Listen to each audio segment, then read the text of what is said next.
ఈరోజు మనం ఇక్కడ కూర్చున్నామంటే, మనం గెలిచామంటే ఒక పవర్ ఉంది.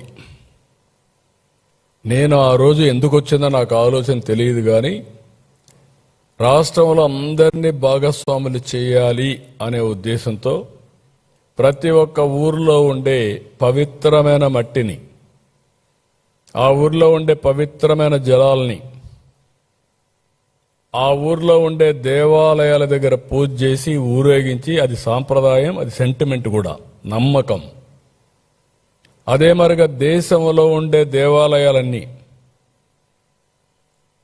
మసీదులన్నీ, మేజర్ మసీదులు, చర్చిలు, స్వర్ణ దేవాలయం, వైష్ణవి దేవాలయం, ఇవన్నీ కూడా తీసి అవన్నీ తీసుకొస్తే ప్రధానమంత్రి గారు ఆ రోజు పార్లమెంట్ సాక్షిగా పార్లమెంట్ యొక్క పవిత్రమైన మట్టిని, యమునా జలాలు తీసుకొచ్చి ఆయన కూడా చెప్పారు.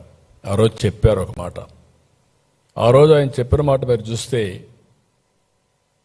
నేను ఈరోజు పార్లమెంట్ సాక్షిగా మట్టిని తెచ్చాను, యమున పవిత్రమైన జలాలు తీసుకొచ్చాను అంటే పార్లమెంట్ పూర్తిగా అమరావతికి అండగా ఉంటుంది, దేశం కూడా మీకు అండగా ఉంటుంది, నేను కూడా అండగా ఉంటానని చాలా స్పష్టంగా ఆ మాట చెప్తే, నిన్న జరిగిన ఓటింగ్లో దేశం మొత్తం సంఘీభావాన్ని తెలియజేశారంటే అది ఆ రోజు పవిత్రత అని చెప్పి కూడా నేను మీకు తెలియజేసుకుంటున్నా.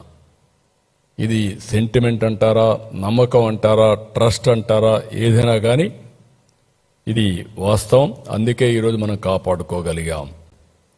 అయితే ఒక పక్క ప్రణాళికలు చేసుకొని ముందుకు పోయాం, ఇంకో పక్క కుట్రలు చేస్తూ ముందుకెళ్ళారు. అడుగడుగున కుట్ర, అడుగడుగున కుతంత్రం, అడుగడుగున నేరాలు ఘోరాలు. ఆ రోజు కూడా ఇదే పని. రైతుల్ని రెచ్చగొట్టారు. రైతుల్ని రెచ్చగొడితే 99% రైతుల ముందుకొచ్చి ల్యాండ్స్ ఇచ్చారు. నో డిస్ప్యూట్, యునానిమస్గా ఇచ్చారు. ఎన్ని చెప్పినా కూడా వినలేదు. అక్కడి నుంచి అరటి తోట తగలబెట్టారు. ఎంత దుర్మార్గం అంటే భయానకమైన వాతావరణాన్ని క్రియేట్ చేయడం. నా జీవితంలో ఎప్పుడు కూడా ఇలాంటి తప్పుడు పనులు ఎక్కడ నేను చూడలేదు. ఇంకొక పక్కన వరల్డ్ బ్యాంక్ లెటర్స్ రాశారు. అంటే చాలా ఈజీ అయిపోయింది వీళ్ళు చేసే తప్పుడు పనులన్నీ కూడా కప్పిపుచ్చుకోవడానికి. ఎదుటి వాళ్ళపైన గుడ్డ గాల్చి ముఖాన్ని వేసేయడం, తుడుచుకోమనడం, అవినీతి ఆరోపణలు చేసేయడం. అవినీతి ఆరోపణలు చేసి నిరూపించాల్సిన అవసరం లేదు. ఇలాంటి తప్పుడు పనులు చేసి వాళ్ళకు కూడా లెటర్స్ పెట్టి, కడాన వీళ్ళు వచ్చిన తర్వాత డబ్బులు ఇస్తా అన్నా ఇవ్వనీయకుండా చేసి, ఇక్కడికి వస్తా అన్నా రానియకుండా చేసే పరిస్థితికి వచ్చారు. అరాచకం ఎంత పరాకాష్ఠమైనది. ఒక ఉదాహరణ, పర్యావరణ దెబ్బతింటుందన్నారు, నిర్మాణాలకు అనుకూలం కాదని తప్పుడు రిపోర్టులు తెప్పించారు, శ్మశానం అన్నారు, ఎడారి అన్నారు, కులం రంగు పులిమారు, భూకంపాలు వస్తాయని చెప్పి మాట్లాడారు.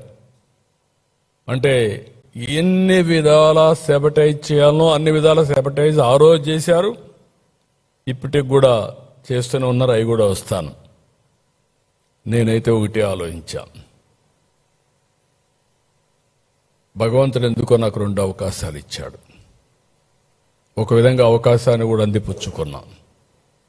ఫస్ట్ అవకాశం, తెలుగు జాతికి ఒక నాలెడ్జ్ ఎకానమీలో ప్రముఖ పాత్ర ఉండాలని ఆలోచించాను. అదే హైటెక్ సిటీ, అదే సైబరాబాద్, అదే ఈరోజు హైదరాబాద్ నగరం. ఇక్కడ కూడా హైదరాబాద్ బ్రౌన్ ఫీల్డ్ సిటీ, 2 సిటీలు ఉన్నాయి. హైదరాబాద్ సిటీ, సికింద్రాబాద్ ఉంది. నేను 1 మోర్ సిటీ యాడ్ చేశాను, అదే సైబరాబాద్. ఈరోజు హైదరాబాద్కి అదే గుండెకాయ, హార్ట్ ఈస్ సైబరాబాద్. ఇక్కడికి వచ్చినప్పుడు నేను విజయవాడ ఉంది, మంగళగిరి ఉంది, గుంటూరు ఉంది, పక్కనే తెనాలి ఉంది. ఇవన్నీ కూడా మనం వేసినటువంటి ప్లానింగ్ మీరు చూస్తే నూజివీడు, ఇంకొక పక్క పామర్రు,